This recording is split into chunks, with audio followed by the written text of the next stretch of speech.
लक्ष्मी माँ की रहस्य भरी कहानी, जो कि लक्ष्मी माँ धन को कैसे अर्जित करें, इस पर रहस्य भरी कहानी आपको जरूर सुनना चाहिए। लक्ष्मी माता की रहस्यमयी कृपा। प्राचीन समय की बात है। एक छोटे से गांव में एक युवक जिसका नाम अर्जुन था, अपनी गरीबी से बहुत परेशान था। वह दिन रात मेहनत करता, लेकिन उसका जीवन अभावों से भरा था। अर्जुन को विश्वास था कि उसकी मेहनत का फल उसे कभी न कभी अवश्य मिलेगा, परंतु हर बार किसी न किसी समस्या के कारण उसका सपना अधूरा रह जाता। एक दिव्य स्वप्न।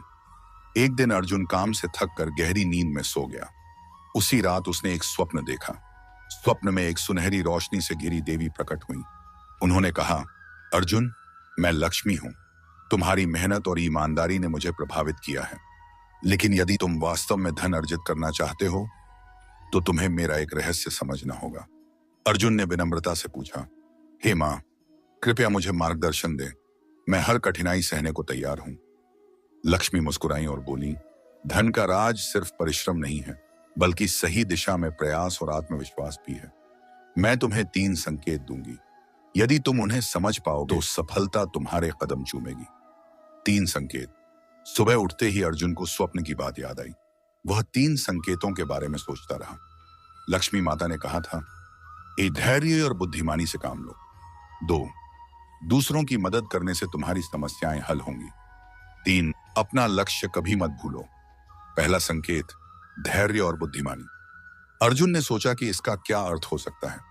एक दिन जब वह अपने गांव के बाजार में लकड़ी बेच रहा था, तो उसने देखा कि एक व्यापारी बहुत ऊंचे दामों पर सामान बेच रहा है। लोग नाराज हो रहे थे। अर्जुन ने अपनी लकड़ियों के दाम कम कर दिए। धीरे धीरे ग्राहक उसकी तरफ आने लगे। यह देखकर व्यापारी ने अर्जुन को काम में साझेदारी का प्रस्ताव दिया। अर्जुन ने सोचा, यह तो धैर्य और बुद्धिमानी का ही परिणाम है। दूसरा संकेत, दूसरों की मदद। एक दिन अर्जुन जंगल से गुजर रहा था। उसने देखा कि एक वृद्ध व्यक्ति भारी सामान उठाकर परेशान हो रहा है। अर्जुन ने तुरंत उसकी मदद की। वृद्ध ने आशीर्वाद दिया और कहा, तुम दिल बहुत बड़ा है।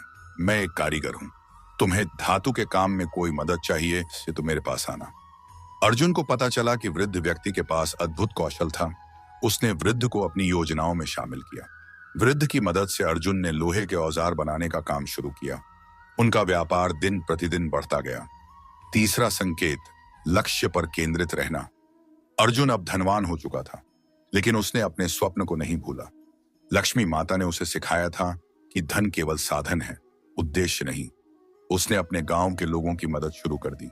एक स्कूल खोला, अस्पताल बनवाया और गरीबों के लिए काम शुरू किया। रहस्य का खुलासा। अर्जुन की मेहनत और सेवा देखकर लक्ष्मी माता एक बार फिर स्वप्न में प्रकट हुई। उन्होंने कहा, अर्जुन, तुमने मेरे तीनों संकेतों को समझा और उन पर अमल किया। यही असली धन है, ईमानदारी, परिश्रम और दूसरों की सेवा।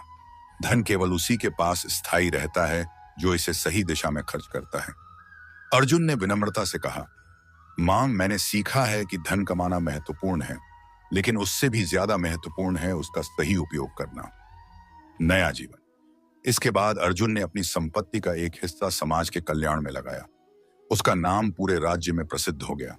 लोग उसे लक्ष्मी पुत्र कहने लगे।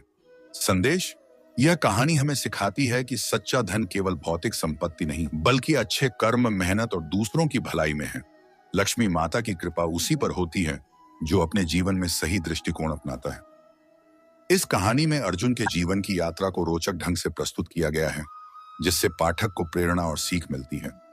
आप अपनी राय कमेंट बॉक्स में जरूर बताएं। धन्यवाद।